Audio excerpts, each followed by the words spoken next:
on, my beautiful people? Welcome back to the channel for another video today. You probably clicked on this one because you might be interested in an iPhone 11 Pro, you like Apple products, or you just want to learn a little bit about what the iPhone 11 Pro is about.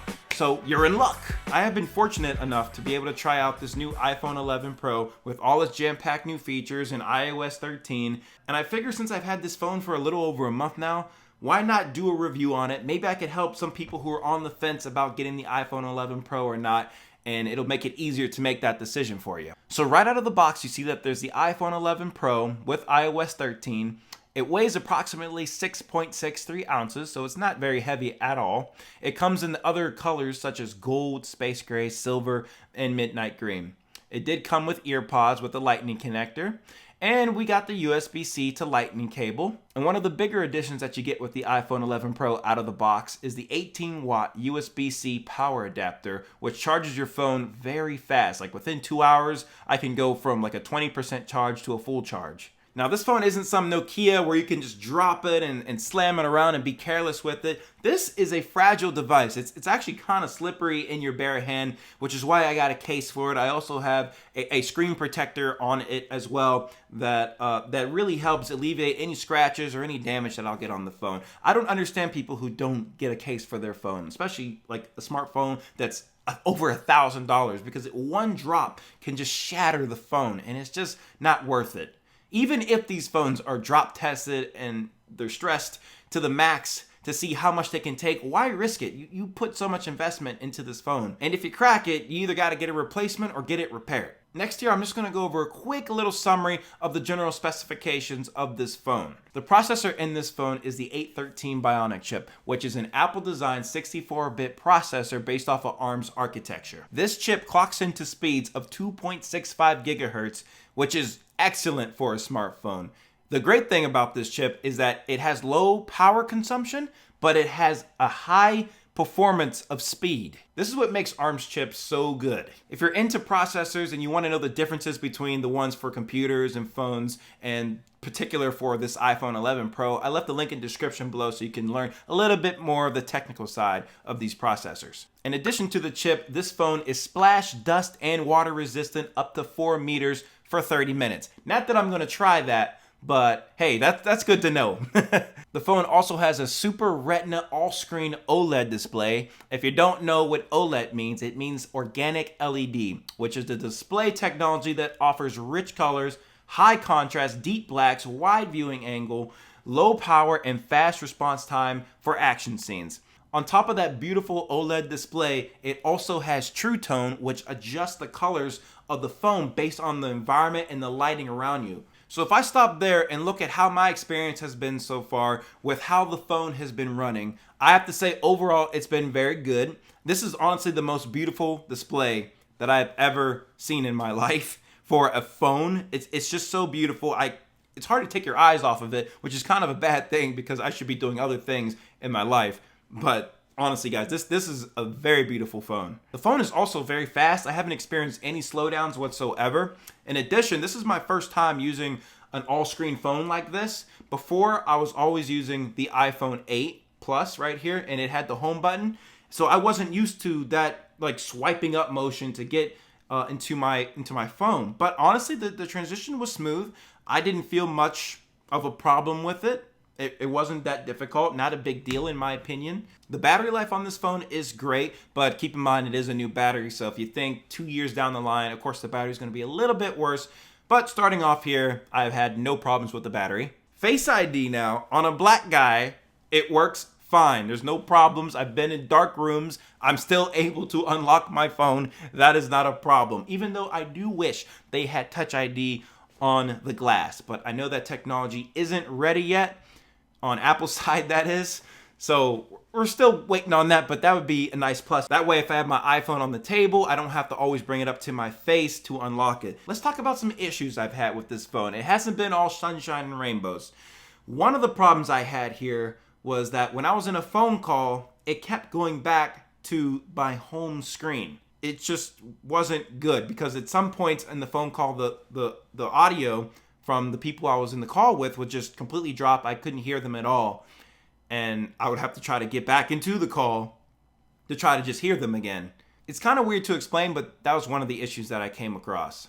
The only other problem I had was with the photo app when it was just crashing over and over again. And I couldn't watch my videos, I couldn't look at my photos.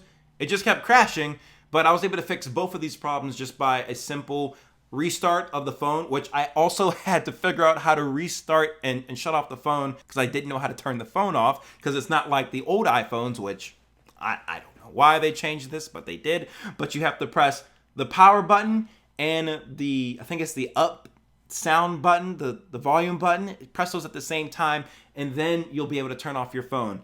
But even with this turning phone feature off, I wish you could put in a password to protect your phone in case it gets stolen and someone's going to turn it off, so that you can't use Find My iPhone to locate the phone. I know there's Android devices that offer that feature. I just wish it was in iOS 13. Overall though, the performance of the phone is excellent. It is superior to pretty much any other phone that I've had. It runs extremely smooth. Again, beautiful display, but here's the kicker. With my iPhone 8, I feel like it runs just as good, to be honest. Like, I don't notice a big performance difference between these two phones when it comes to the general apps that I use, like Facebook, Instagram, Twitter, photos apps, messages, email. There's not a big difference. There's no apps out there that I feel really push this phone to its limit. But regardless, this phone is still a beast. Now, I know this next part's going to be probably everybody's favorite, but it's about those 3 alien-looking business cameras on the back of the phone. You know what? We're going to make this video a little bit more interesting. How you like me now? I'm an emoji. I'm a monkey. I realize Animoji's kind of gimmicky, and this will probably get old after a while. But hey, I've only had the phone for a month. This is kind of fun. Let me have some more fun here. Let's get into those iPhone 11 Pro camera specs. On the back of the phone, there are 3 12-megapixel cameras. One is for 2x optical zoom in, another's for 2x optical zoom out, and the other one's for digital zoom up to 10 times. Some of the other notable features on the camera is the improved portrait mode on the back and the front-facing camera, as well as night mode. So if it's really dark, you're gonna get some sick, dark, nice shots that are lit up. As for the video quality, you can record in 4K up to 60 frames per second. You can do slow-mo video at 1080p up to 240 frames per second. And you got your time-lapse feature. Boo! Did I scare you? This is kind of too much fun. But seriously, I could go through these specs on this phone all day long. You can read them for yourself online on the Apple website. But what good does that do? We want to see this phone in action, not from what Apple shows us, but what the average consumer will show you. I can honestly say with a clear heart and conscience that this is the best smartphone camera I've ever used. Hands down.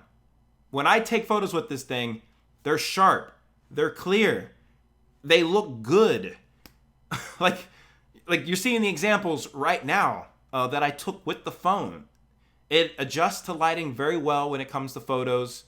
Everything is nice. I barely need to do any post editing with this. The wide angle is exceptional because I don't have to adjust myself depending on where I am. I can be at any position and still get the shot how I want it by zooming in and out. My fingers might get in the way every now and then, but I can adjust that with moving my hand and I get a very good shot. These triple cameras working together just do a superb job of getting any photo you want wherever you are. Now, how about the video quality? Well, before I give my own review on it, how about I show you guys a little bit of what I filmed with it. Take a listen to the audio and the video quality and let me know your thoughts. This is an iPhone 11 video test. How's it looking? How's the audio? It's a little windy right now. I'm in the city, Philadelphia right now, at City Hall. There it is behind me. So if I were to do like a little vlog style video right now, how would the audio quality sound? How about the picture quality in the front? Is it pretty good? How about if we mess with the zoom? We can't zoom. Can't adjust the zoom on the front facing camera, but I could if I was using the back facing camera. But not too bad. Go, more.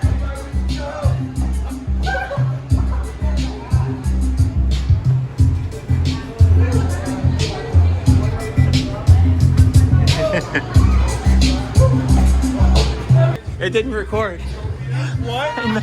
It didn't. It didn't. You had to do it again. 2, 3.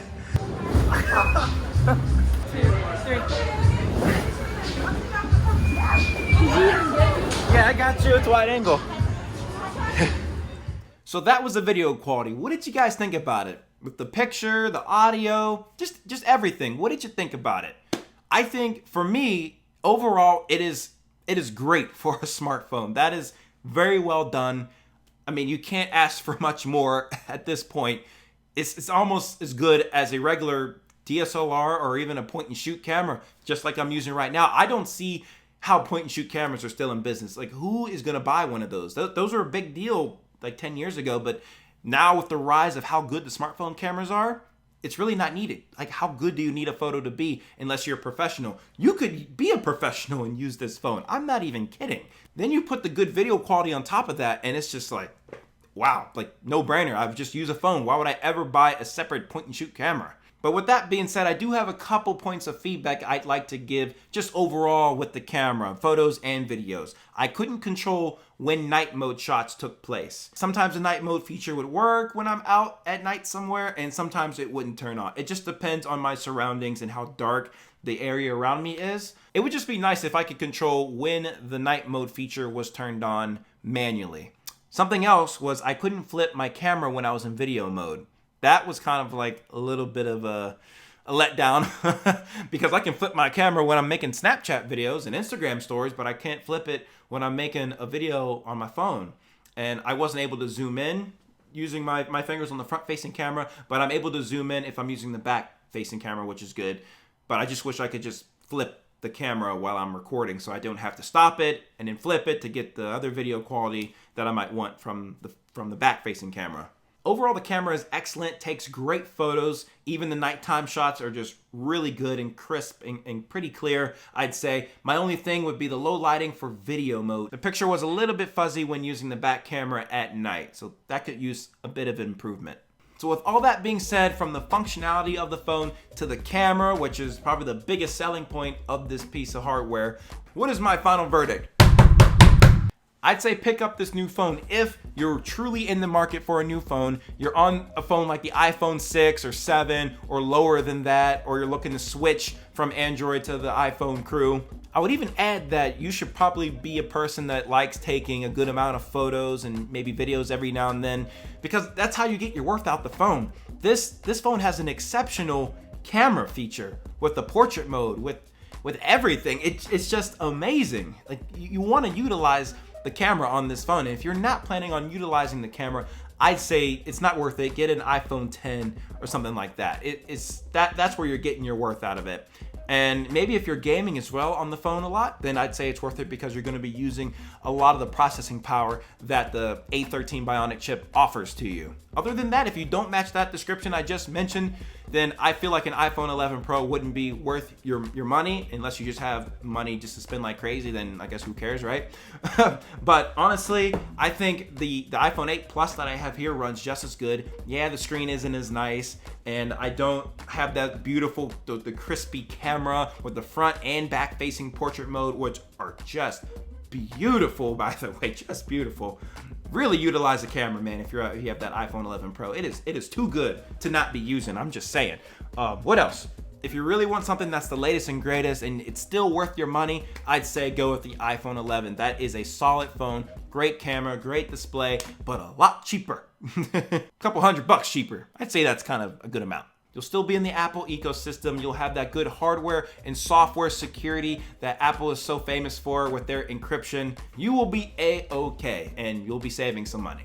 That is going to be the end of the video, guys. This was probably kind of a long one because my recording here went for about an hour long. So let me know your thoughts down in the comments below on the iPhone 11. Will you be picking up one? Are you passing on this one? Let me know your thoughts, and I will see you guys in my next video. Peace out. Nah.